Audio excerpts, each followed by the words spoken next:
أعوذ بالله من الشيطان الرجيم بسم الله الرحمن الرحيم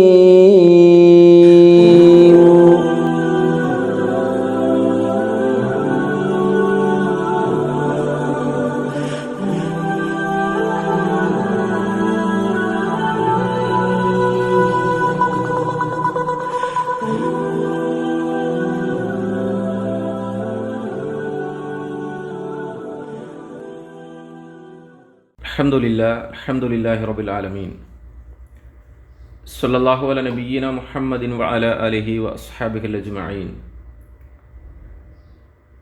ഏറെ സ്നേഹബഹുമാന്യരായ സത്യവിശ്വാസി സഹോദരങ്ങളെ, വിശുദ്ധ ഖുർആൻ വെളിച്ചം പഠിതാക്കളെ, അസ്സലാമു അലൈക്കും വറഹ്മത്തുള്ളാഹി വബറകാത്ത്. 29-ാം അധ്യായം സൂറത്തുൽ അൻകബൂത്തിൻ്റെ 28 മുതൽ 30 വരെയുള്ള 3 വചനങ്ങളുമായി ബന്ധപ്പെട്ട് ഏതാനും ചില കാര്യങ്ങളെ ഇന്നത്തെ സംസാരത്തിൽ സൂചിപ്പിക്കാനാണ് ആഗ്രഹിക്കുന്നത് ഇൻഷാ അല്ലാഹ്.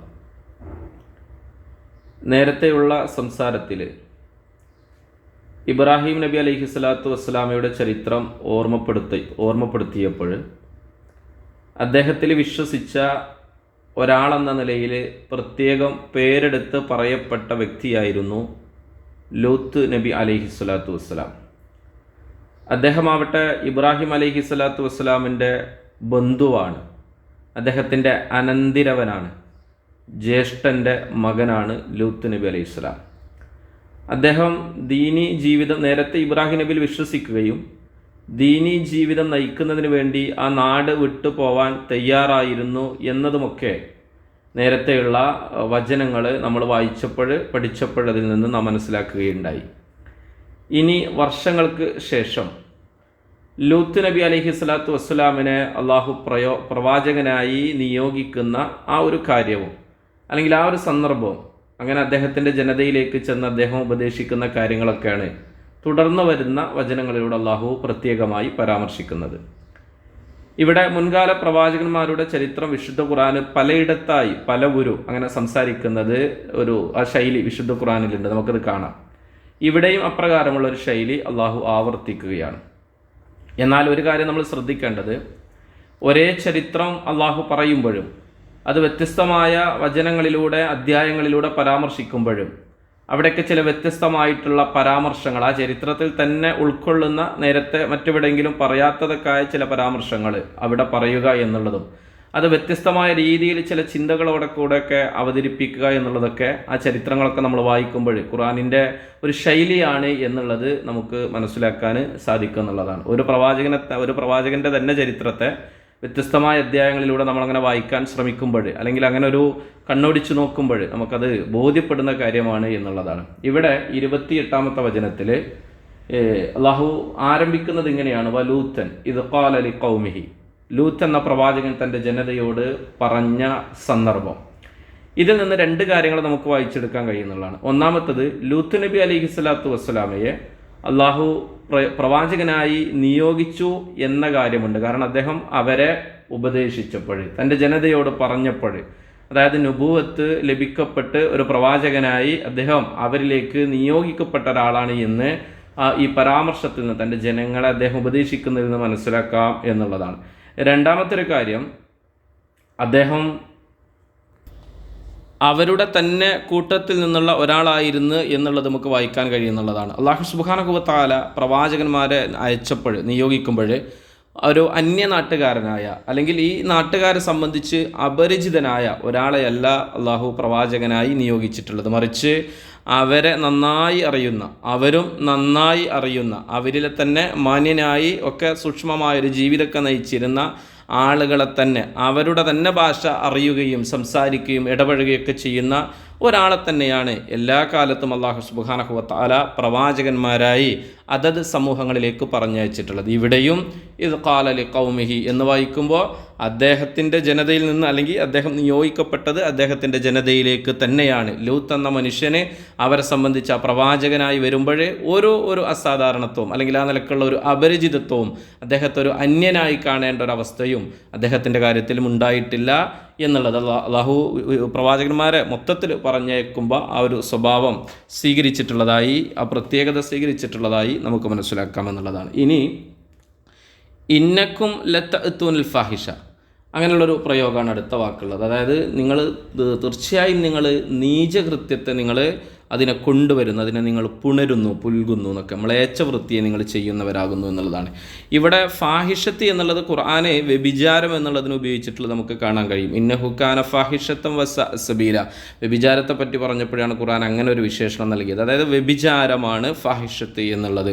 അപ്പോൾ ഇവിടെ ഉദ്ദേശിക്കുന്നത് പുരുഷന്മാരെ തന്നെ അവരുടെ അടുക്കൽ ചെന്ന് അവരുടെ ലൈംഗികപരമായ പൂർത്തീകരണത്തിന് വേണ്ടിയിട്ട്, ശമനത്തിന് വേണ്ടിയിട്ട് അവർ ചെല്ലുന്ന ഒരു ദുരവസ്ഥ, ഒരു ദുർനടപ്പ് ഈ സമുദായത്തിൻ്റെ ആളുകൾക്കുണ്ടായിരുന്നു. അതുകൊണ്ട് അതിനെയാണ് ഇവിടെ ഫാഹിഷത്ത് എന്ന് പറഞ്ഞിട്ടുള്ളത്. മാത്രമല്ല അവരാണുങ്ങളെ അടുത്തേക്കാണ് ചെന്നിരുന്നത് എന്ന് തൊട്ടടുത്ത വചനത്തിൽ അള്ളാഹു അതിനെ വിശദീകരിക്കുന്നത് കാണുകയും ചെയ്യാം. ഇനി ഈ വചനത്തിൽ അള്ളാഹു പറഞ്ഞു വെക്കുന്നത് മാ സബഖക്കും ബിഹ മിൻ അഹദി മിനൽ ആലമീൻ, ഇത് നേരത്തെ ലോകരിൽ ഒരാൾക്കും ഇതിനു മുമ്പ് അവർക്ക് സംഭവിച്ചിട്ടില്ല എന്നാണ്, അതായത് അവർ ചെയ്തിട്ടില്ല എന്നാണ്. അതായത് സ്വർഗരതി എന്ന ഈ കൊടും പാതകം, ഈ മഹാപാപം, ഈ ഫാഹിഷത്ത് ആദ്യമായി ആരംഭിച്ചിട്ടുള്ളത് അത് ലൂത്ത് നബിയുടെ ജനതയിൽ നിന്നാണ് എന്നുള്ളത് ആ ഒരു പ്രയോഗം കൊണ്ട്, ഈ വചനത്തിൻ്റെ ആ ഭാഗം കൊണ്ട് നമുക്ക് മനസ്സിലാക്കാൻ കഴിയും എന്നുള്ളതാണ്. ഇനി ഇവിടെ ലൂത്ത് നബി അലൈഹി സ്വലാത്തു വസ്സലാമിൻ്റെ പ്രബോധനം ആണല്ലോ പറയുന്നത്. ഇങ്ങനെ പറയുന്നിടത്ത് ഇവിടെയും മറ്റ് അധ്യായങ്ങളിലൊക്കെ അവർക്കിടയിലുള്ള ഒരു ഫാഹിഷത്തിനെ നിർമ്മാർജ്ജനം ചെയ്യുന്നതിനെയാണ് ഖുർആൻ എപ്പോഴും ഇങ്ങനെ എടുത്തുദ്ധരിക്കുന്നത്. അതല്ലെങ്കിൽ അവരുടെ കൂട്ടത്തിലുണ്ടായിരുന്ന മോശം പ്രവണത ഉണ്ടല്ലോ, മ്ലേച്ഛവൃത്തി, അതിനെയാണ് എപ്പോഴും ഇങ്ങനെ അദ്ദേഹം നിഷ്കാസനം ചെയ്യാൻ അല്ലെങ്കിൽ അതിനെ നിർമ്മാർജ്ജനം ചെയ്യാനുള്ള ഉപദേശങ്ങളായിട്ട് കൂടുതൽ ഇങ്ങനെ ഖുർആൻ പ്രസ്താവിക്കുന്നത്. അതിനർത്ഥം ഏകദൈവ വിശ്വാസത്തിലേക്ക് അദ്ദേഹം തീരെ ആളുകളെ ക്ഷണിച്ചിരുന്നില്ല എന്നൊന്നുമല്ല, അതിന് പ്രാമുഖ്യം അദ്ദേഹം തീരെ നൽകിയിരുന്നില്ല എന്നുമല്ല, മറിച്ച് ഏകദൈവ വിശ്വാസത്തെ പരിചയപ്പെടുത്തുമ്പോഴും ഓരോ നബിമാരും അതത് കാലഘട്ടത്തിലെ സാമൂഹ്യത്തിന്മയെ, മഹാവിപത്തിനെ, അല്ലെങ്കിൽ അത്രയും വലിയ കൊടും അധാർമികതയെ അവർ പ്രത്യേകം ഇല്ലായ്മ ചെയ്യാൻ വേണ്ടിയിട്ട് മനഃപൂർവ്വം അവർ ശ്രദ്ധ ചെലുത്തിയിരുന്നു, അല്ലെങ്കിൽ അതിനുകൂടെ ഉത്തരവാദിത്തം അവർക്കുണ്ടായിരുന്നു. അതുകൊണ്ട് അവരുടെ നിയോഗത്തിൻ്റെ പ്രധാനപ്പെട്ട ഉദ്യമം എന്ന നിലയിൽ ആ വിഷയത്തെ കൂടി ഊന്നി പറയുക എന്ന ഒരു ശൈലിയിലാണ്, അല്ലെങ്കിൽ ആ ഒരു രീതിയിലാണ് അവരുടെ ജനതയുമായി ബന്ധപ്പെട്ട അത്തരം തിന്മകളെ ആവർത്തിച്ച് ഇങ്ങനെ ചൂണ്ടിക്കാണിക്കുന്നത്. അതല്ലാതെ തൗഹീദ് ഷിർക്കുമായി ബന്ധപ്പെട്ട വിഷയങ്ങൾ അവർ തീരെ ഉപദേശിച്ചിട്ടില്ല എന്നതിലേക്കല്ല ഇത്തരം പ്രയോഗങ്ങൾ അല്ലെങ്കിൽ ഇത്തരമുള്ള കൂടുതൽ ആവർത്തനങ്ങൾ വരുന്നത് എന്ന് നമ്മൾ സാന്ദർഭികമായിട്ട് മനസ്സിലാക്കുക. എല്ലാ കാലത്തും എല്ലാ പ്രവാചകന്മാരും ആദ്യമായി അവരുടെ ജനതയോട്, ലോകത്തോട് അവർ പ്രബോധനം ചെയ്തത്, പ്രവാചകൻ പറയുന്നുണ്ടല്ലോ സല്ലല്ലാഹു അലൈഹി വസല്ലമ, അനവൻ നബിയു മിൻ ഖബ്ലി, ഞാനും എനിക്കുള്ള മുമ്പുള്ള പ്രവാചകന്മാരൊക്കെ തന്നെ ആദ്യമായി ഖുൽതു, ഞാനും എൻ്റെ മുമ്പുള്ള പ്രവാചകന്മാരൊക്കെ പറഞ്ഞത് ഖൗലു ലാ ഇലാഹ ഇല്ലല്ലാഹ് എന്ന് തന്നെയാണ്. അപ്പോൾ ആദ്യം അത് തന്നെയാണുള്ളത്. അതോടൊപ്പം തന്നെ അവരിലെ ഏറ്റവും ഒരു മോശത്തരത്തെ കൂടെ, ആ അധാർമികതയെ കൂടെ ഊന്നി പറയേണ്ട ഒരു ഉത്തരവാദിത്തം അവർക്കുള്ളതിനാൽ അത്തരം കാര്യങ്ങൾ ചേർത്ത് പറയുന്നു. ഇപ്പോൾ ഷുഐബ് നബി അലൈഹി സ്വലാത്തു വസ്സലാമിൻ്റെ ചരിത്രം പറയുന്നിടത്ത് അവിടെ കാണാം ഈ വാണിജ്യ കച്ചവട മേഖലയിലെ അധാർമികതകൾക്കെതിരെ അദ്ദേഹം വല്ലാതെ സംസാരിച്ചത്. അതിനർത്ഥം അദ്ദേഹം തൗഹീദുമായി ബന്ധപ്പെട്ടൊന്നും അവരോട് പറഞ്ഞിട്ടില്ല എന്നല്ല, മറിച്ച് ആ തൗഹീദിനോടൊപ്പം തന്നെ ഒരു വലിയ അധാർമികത ജനതകളിൽ ഉണ്ടായിരുന്നത്, അല്ലെങ്കിൽ ആ നാട്ടുകാരിൽ ഉണ്ടായിരുന്നത് കച്ചവട വിപണന രംഗത്തുള്ള വ്യവഹാരങ്ങളിലുള്ള ഇത്തരം അപകടങ്ങളായിരുന്നു, അപജയങ്ങളായിരുന്നു. അപ്പോൾ അതിനെതിരെ അദ്ദേഹം ശക്തമായി സംസാരിച്ചു, ഉപദേശിച്ചു എന്നുള്ളതൊക്കെയാണ്. ഇനി മറ്റൊന്ന് തൊട്ടടുത്ത വചനമുള്ളത് 29-ാമത്തെ വചനമാണ്. അവിടെ അള്ളാഹു പറയുന്നത് സദൂം നിവാസികളിലുണ്ടായിരുന്ന പ്രധാനപ്പെട്ട 3 തിന്മകളെ തൊട്ട് ലൂത്ത് നബി അലൈഹി സ്വലാത്തു വസ്സലാം അവരെ ഉപദേശിച്ചു എന്നുള്ളതാണ്. അതിൽ ഒന്നാമത്തെ സംഗതി നമുക്കിങ്ങനെ വായിക്കാം. എന്താണത്? പുരുഷന്മാരുടെ അടുക്കൽ, നിങ്ങൾ പുരുഷന്മാരുടെ അടുക്കൽ ചെല്ലുന്നവരാകുന്നു എന്ന് പറയുന്നുണ്ടല്ലോ. അത് നേരത്തെ പറഞ്ഞ ഫാഹിഷത്ത് സ്വവർഗരതി തന്നെയാണ് ഇവിടുത്തെ ഉദ്ദേശം. സൂറത്തു അറാഫിലും സൂറത്തു നഹലിലുമൊക്കെ ഈ കാര്യത്തെ, സൂറത്തു നംലിലുമൊക്കെ ഈ കാര്യത്തെ അള്ളാഹു സൂചിപ്പിക്കുന്നുണ്ട്. ഇന്നക്കും ലതഅ്തൂന റിജാൽ, നിങ്ങൾ പുരുഷന്മാരുടെ അടുത്തേക്ക് ചെല്ലുകയാണ്. ഷഹ്വത്തൻ, വല്ലാത്ത നിങ്ങളുടെ വികാര പൂർത്തീകരണത്തിന് വേണ്ടിയിട്ട്, നിങ്ങളുടെ ആഗ്രഹത്തിന് വേണ്ടിയിട്ട്. മിന്ദൂനിൻ നിസ, യഥാർത്ഥത്തിൽ നിങ്ങൾക്കതിന് ഏൽപ്പിക്കപ്പെട്ടവർ, നിങ്ങൾക്കതിന് വേണ്ടി അള്ളാഹു ഒരുക്കി തന്നവർ സ്ത്രീകളായിരുന്നു. പക്ഷേ നിങ്ങൾ സ്ത്രീകളെ കൂടാതെ അവരെ വിട്ടിട്ടാണ് നിങ്ങൾ പുരുഷന്മാരിലേക്ക് പോകുന്നത്. വൽ അൻതും ഖൗമുൻ മുസ്രിഫൂൻ, നിങ്ങൾ വല്ലാത്ത അതിക്രമം ചെയ്യുന്ന അതിര് കവിഞ്ഞൊരു ജനത തന്നെയാണ് എന്ന് അവിടെ വ്യക്തമാക്കുന്നുണ്ട്. അപ്പോൾ ഇവിടെ സൂചിപ്പിക്കുന്നത് ഇവർ പുരുഷന്മാരിലേക്ക് തന്നെ അവരുടെ ആഗ്രഹ പൂർത്തീകരണത്തിന് വേണ്ടിയിട്ട് പോയിരുന്നു എന്നുള്ളതാണ്. ഇത് വല്ലാത്തൊരു അറപ്പോടും വെറുപ്പോടും കൂടിയിട്ടാണ് ലൂത്ത് നബി അലൈഹി സ്വലാത്തു വസ്സലാം അവർ ഉപദേശിക്കുന്നത് എന്ന് നമുക്ക് കാണാൻ കഴിയും. സൂറത്ത് ഹൂദിലൊക്കെ വരുമ്പോൾ അവിടെ 78-ാമത്തെ വചനത്തിൽ പറയുന്നുണ്ട്, എന്താണ് അദ്ദേഹത്തിൻ്റെ ജനതയോടായി ചോദിച്ച ഒരു വല്ലാത്തൊരു സംസാരം, ഒരു ചോദ്യം. അലൈസ മിൻകും റജുലുൻ റഷീദ്, നിങ്ങൾക്കിടയിൽ ഒരു വിവേകമുള്ള ബോധമുള്ള ഒരാളും നിങ്ങളുടെ കൂട്ടത്തിലില്ലേ എന്നൊക്കെ അദ്ദേഹം ആ ജനതയോട് അഭിമുഖീകരിച്ച് ചോദിക്കുന്നുണ്ട്. അത്രത്തോളം ഇവരുടെ ഈ ഒരു അധാർമികതയെ, മ്ലേച്ഛവൃത്തിയെ അദ്ദേഹം വെറുത്തിരുന്നു എന്നുള്ളതാണ്. ഇനി രണ്ടാമത്തെ അദ്ദേഹം ഉപദേശം നടത്തിയത് തഖ്തഉന സബീൽ, നിങ്ങൾ വഴിമുറിക്കുന്നവരാകുന്നു എന്നുള്ളതാണ്. ഇവിടെ രണ്ട് രീതിയിൽ ഇതിനെ വായിക്കുക എന്നുള്ളതാണ് തഫ്സീറുകൾ കാണുന്നത്. ഒന്ന്, ഇവർ വഴി തടയുക, അതായത് വഴിയാത്രക്കാരെ ആക്രമിക്കുക, അവരുടെ വസ്തുവഹകൾ, കച്ചവട ചരക്കുകളൊക്കെ കൊള്ളയടിക്കുക, അങ്ങനെ അവരുടെ ജീവനെയും അവരുടെ സമ്പത്തിനെയും അവരുടെ മാനത്തെയും ഒക്കെ അപഹരിക്കുക. ഇത്തരമുള്ള കാര്യപരിപാടികളിൽ കാര്യമായിട്ട് മുഴുകിയിരുന്ന ആളുകളായിരുന്നു ഈ ലൂത്ത് നബി അലൈഹി സ്വലാത്തു വസ്സലാമിൻ്റെ ജനത.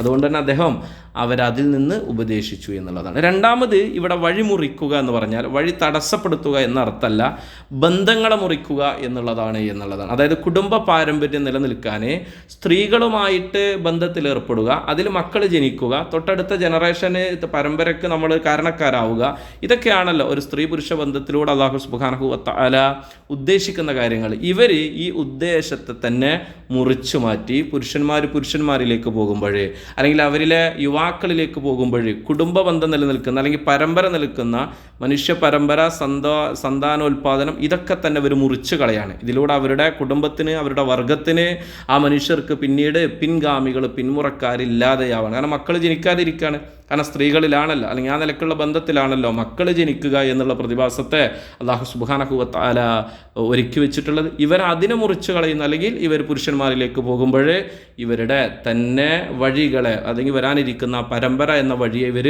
മുറിക്കുകയാണ് എന്നതാണ് ഇതുകൊണ്ട് സൂചിപ്പിക്കുന്നത് അല്ലെങ്കിൽ ഉദ്ദേശിക്കുന്നത് എന്നൊക്കെ ആ രീതിയിലും തഫ്സീറുകൾ നമുക്ക് കാണാം എന്നുള്ളതാണ്. ഇനി നമ്മൾ മൂന്നാമത്തെ തെറ്റിലേക്ക് പോവുകയാണെങ്കിൽ അദ്ദേഹം ഉപദേശിച്ച കാര്യം വതഅ്തൂന ഫീ നാദീകുമുൽ മുൻകർ, നിങ്ങൾ നിങ്ങളുടെ സദസ്സുകളിലേക്ക് തെറ്റുകളെ, നിഷിദ്ധങ്ങളെ നിങ്ങൾ വലിച്ചുകൊണ്ടുവരുന്നു എന്നുള്ളതാണ്. അവിടെയും രണ്ട് രീതിയിൽ നമുക്ക് കാര്യം മനസ്സിലാക്കാൻ കഴിയുന്നുണ്ട്. ഒന്നാമത്തത്, അവർ ചെയ്തിരുന്ന ആ ഫാഹിഷത്തുണ്ടല്ലോ, ആ മ്ലേച്ഛ വൃത്തി, അത് സ്ഥലകാല സന്ദർഭം നോക്കാതെ, എവിടെ വെച്ചാണ്, എങ്ങനെയാണ് എന്നൊന്നും നോക്കാതെ, ആൾനോട്ടമില്ലാതെ, അതിഥികളാണോ എന്നുള്ളൊരു മര്യാദ പോലും ഇല്ലാതെ അവരെന്ത് ചെയ്തിരുന്നു, അവരെ പരസ്യമായി ഇത്തരം പ്രവണതകളിൽ അവർ ഏർപ്പെട്ടിരുന്നു എന്നതിനാണ് ഇതവർ സദസ്സുകൾ ചെയ്തിരുന്നു എന്ന് പറഞ്ഞത് എന്നാണ്. രണ്ടാമത്തെ സംഗതി പറയുന്നത് മുഫസ്സിറുകൾ കൂടുതലായി വ്യാഖ്യാനിക്കുന്നത് ഇങ്ങനെയാണ്, അവർ സദസ്സുകളിൽ വെച്ചിട്ട് ഇങ്ങനെ പതിവിൽ കവിഞ്ഞ ദുരാചാരങ്ങളിൽ ഉണ്ടായിരുന്നു എന്നുള്ളതാണ്. അതായത് അസഭ്യം പറയുക, ഒച്ചയും ബഹളം ഉണ്ടാക്കുക, ആളുകളെങ്ങനെ കളിയാക്കുക, പന്തയങ്ങളൊക്കെ വെച്ചിട്ട് തർക്കിക്കുക, അതിൻ്റെ പിന്നാലെ കൂടുക, അഭിമാനത്തെ ഹനിക്കുക, കൂക്കി വിളിച്ചിട്ട് ആളുകളെ അലോസരപ്പെടുത്തുക, ഇങ്ങനെയൊക്കെയുള്ള കുറേ ആളുകളെ കണ്ടു കഴിഞ്ഞാൽ അസഭ്യവും തെറിയും ഒക്കെ ആയിട്ട്, തോന്നിയവാസമൊക്കെ ആയിട്ട് ഇങ്ങനെ കാട്ടിക്കൂട്ടുന്ന ചില പ്രവണത, അത്തരത്തിലുള്ള രീതി, സ്വഭാവം അവരിൽ ഉണ്ടായിരുന്നു എന്നുള്ളതൊക്കെയാണ്. അപ്പോൾ ഇങ്ങനെയൊക്കെയുള്ള അസഭ്യവും അവിഹിതവും ഒക്കെ ആയിട്ട് സുഖഭോഗങ്ങളിലേക്ക് മാത്രം സമയം കണ്ടെത്തി ജീവിച്ചിരുന്ന ഒരു തോന്നിയ ശീലത്തിൽ ജീവിച്ചിരുന്ന ഒരു ജനസമൂഹമായിരുന്നു അവർ എന്ന് ബോധ്യപ്പെടുത്തി തരികയാണ് ഈ മൂന്നാമത്തെ ഈ ഒരു ഉപദേശത്തിലൂടെ നമുക്ക് മനസ്സിലാക്കാൻ കഴിയുന്നത് എന്നുള്ളതാണ്. ഏതായാലും ഇനി ആ വചനത്തിൻ്റെ അവസാനത്തിൽ ഇങ്ങനെയൊക്കെ ആ പ്രവാചകൻ അവർ ഉപദേശിച്ചപ്പോൾ ആ ജനത തിരിച്ചു നൽകിയ മറുപടി, നീ സത്യവാദികളിൽ പെട്ടവനാണെങ്കിൽ ആ ശിക്ഷ ഞങ്ങൾക്ക് കൊണ്ടുപോവാ എന്നാണ്. ഒന്ന് വെല്ലുവിളിക്കുകയാണ് അവർ. നേരത്തെ വരാനിരിക്കുന്ന ശിക്ഷയെ തൊട്ട് ശക്തമായി ലൂത്ത് അലൈഹി സ്വലാത്തു വസ്സലാം അവരെ താക്കീത് ചെയ്തിട്ടുണ്ട്. അതുകൊണ്ടാണ് നീ പറയുന്നത് സത്യമാണെങ്കിൽ എന്ന് അവർ വീണ്ടും ആവർത്തിച്ച് പറഞ്ഞത് എന്നാണ്. വെല്ലുവിളിയിൽ അങ്ങനെ തന്നെ പറയാൻ കാരണം, നീ വരും എന്ന് പറഞ്ഞുകൊണ്ടിരിക്കുന്ന ആ ശിക്ഷയുണ്ടല്ലോ, അത് ഞങ്ങൾക്കൊന്ന് കൊണ്ടുതാ, ഞങ്ങളൊന്ന് കാണട്ടെ എന്നവർ വാശി പിടിച്ചു എന്നുള്ളതാണ്. അത് സൂറത്തു നംലിലെ അല്ലാഹു സുബ്ഹാനഹു വ തആല അതിൻ്റെ മറ്റൊരു രീതിയെ ഇങ്ങനെ പഠിപ്പിക്കുന്നുണ്ട് എന്നുള്ളതാണ്. എന്തായിരുന്നു അവരുടെ മറുപടി? ഖാലു, അവർ പറഞ്ഞു, അഖ്രിജു ആല ലൂത്ത് നബിയെ ഈ നാട്ടിൽ നിന്ന് തന്നെ പുറത്താക്കണം, നമ്മിൽ കറിയെത്തിക്കും, ഈ ഗ്രാമത്തിൽ നിന്ന്, ഈ നാട്ടിൽ നിന്ന് പുറത്താക്കുക. ഇന്നഹു ഉനാസുൻ യതതഹറുൻ, അവർ കുറച്ച് പരിശുദ്ധി പാലിക്കുന്ന ആളുകളാണ്, കുറച്ച് നല്ല ആൾക്കാരാണ്, ഓലിവിടെ ആവശ്യമില്ല എന്നുള്ള രീതിയിലൊക്കെ അവർ എന്ത് ചെയ്തിരുന്നു, ലൂത്ത് നബി അലൈഹി സ്വലാത്തു വസ്സലാമിനെതിരെ കയർത്തിരുന്നു, പ്രതിഷേധിച്ചു. ഇതൊക്കെയായിരുന്നു അവരുടെ മറുപടി. ലൂത്ത് നബിയെ പുറത്താക്കുക, ഓലിങ്ങനെ കുറച്ച് നല്ല ആൾക്കാർ എന്നൊക്കെ പറഞ്ഞ് അവരെ കളിയാക്കുക, മാത്രമല്ല നീ കൊണ്ടുവരും എന്ന് പറയുന്ന ആ ശിക്ഷ ഒന്ന് കൊണ്ടുപോവാ, ഞങ്ങളൊന്ന് കാണട്ടെ എന്നൊക്കെ വെല്ലുവിളിക്കുക. ഇതൊക്കെയായിരുന്നു അവരുടെ തിരിച്ചുള്ള നടപടിക്രമങ്ങൾ എന്നാണ്. ഈ സമയത്ത് അള്ളാൻ്റെ ശിക്ഷയെ തൊട്ടൊക്കെ അവർ വെല്ലുവിളിച്ചപ്പോൾ, പരിഹസിക്കും പുച്ഛിക്കൊക്കെ ചെയ്തപ്പോൾ ലൂത്ത് നബി അലൈഹി സ്വലാത്തു വസ്സലാം ആ ജനതയെ തൊട്ട് അള്ളാഹുവിനോട് കാവൽ തേടുന്ന രംഗമാണ് 30-ാമത്തെ വചനത്തിൽ കാണുന്നതെന്നാണ്. ഖാല റബ്ബി ഉൻസുർനി അലൽ ഖൗമിൽ മുഫ്സിദീൻ, ഈ നാശകാരികളായ ജനങ്ങളുടെ മേൽ അള്ളാഹ് എന്നെ നീ സഹായിക്കണേ എന്ന് പറഞ്ഞു എന്നാണ്. ഇവിടെ നമുക്ക് ഇതിനെ രണ്ട് രീതിയിൽ വായിക്കാൻ കഴിയുന്നതാണ്. ഒന്ന്, ഇവിടെ ലൂത്ത് നബി അലൈഹി സ്വലാത്തു വസ്സലാം സഹായിക്കാൻ ആവശ്യപ്പെട്ടത് ശിക്ഷ കൊണ്ട് അവരെ നശിപ്പിച്ച് തരണേ എന്ന അർത്ഥത്തിലാണ്. അവരെ നശിപ്പിച്ചിട്ട് എന്നെ നീ സഹായിക്കണേ അല്ല, അവരിനി വെച്ചേക്കേണ്ട ആവശ്യമില്ല എന്ന രീതിയിൽ ശിക്ഷയ്ക്ക് വേണ്ടി പ്രാർത്ഥിച്ചതാണ് എന്നെ നീ അവർക്കെതിരെ സഹായിക്കണേ എന്ന് പറഞ്ഞത് എന്നാണ്. രണ്ടാമത് പറയുന്നത് ശിക്ഷ വരുന്നുള്ള കാര്യം ഉറപ്പാണ്, അത് അള്ളാഹ് അവരുടെ വിഷയത്തിൽ പറഞ്ഞതുമാണ്, അച്ചട്ടായി നടക്കാനുള്ളതുമാണ്, അത് ലൂത്ത് നബി അലൈഹി സ്വലാത്തു വസ്സലാം താക്കീത് ചെയ്തതുമാണ്. അങ്ങനെ ആ ശിക്ഷ അവരിലേക്ക് ഏറെക്കുറെ വരാറായി എന്ന് അദ്ദേഹത്തിന് ബോധ്യപ്പെട്ടപ്പോഴേ അദ്ദേഹം ആ അക്രമികൾക്ക് ശിക്ഷ വരുമ്പോൾ അല്ലാഹ് എന്നെ നീ അതിൽ ഉൾപ്പെടുത്താതെ എന്നെ നീ രക്ഷപ്പെടുത്തണേ എന്ന അർത്ഥത്തിലാണ് റബ്ബിൻസുർനി, എന്നെ നീ സഹായിക്കണേ എന്ന് പറഞ്ഞതും എന്നും പറയുന്നുണ്ട്. ഇതിൽ ആദ്യത്തെ വ്യാഖ്യാനമാണ് ഒന്നും കൂടെയൊക്കെ കൂടുതൽ ആയത്തിനോട് യോജിച്ച് നിൽക്കുന്നത് എന്ന് മനസ്സിലാക്കുക. രണ്ടർത്ഥത്തിൽ ഇതിന് വായിച്ചാലും അതിൽ വീഴ്ചകളൊന്നുമില്ല, അല്ലെങ്കിൽ തെറ്റ് കുറ്റങ്ങളൊന്നുമില്ല എന്നുള്ള. ഏതായിരുന്നാലും ഇത്തരത്തിലുള്ള ഒരു മറുപടിയാണ്, അല്ലെങ്കിൽ ഒരു പ്രതി നടപടിയാണ് ഇവരെ ഭാഗത്തുനിന്നൊക്കെ ഉണ്ടായിട്ടുള്ളത് എന്ന് നമുക്ക് ഈ വചനങ്ങളിൽ നിന്ന് മനസ്സിലാക്കാം. തൊട്ടടുത്ത് ആ സമൂഹത്തിന് വന്ന ശിക്ഷയുമായി ബന്ധപ്പെട്ട കാര്യങ്ങളൊക്കെ സൂചിപ്പിക്കുന്നുണ്ട്. ഇൻഷാ അല്ലാഹ് നമുക്ക് അതിനെ കേൾക്കാം, മനസ്സിലാക്കാം. അള്ളാഹു അനുഗ്രഹിക്കുമാറാകട്ടെ. അസ്സലാമു അലൈക്കും വറഹ്മത്തുള്ളാഹി വബറകാതുഹു.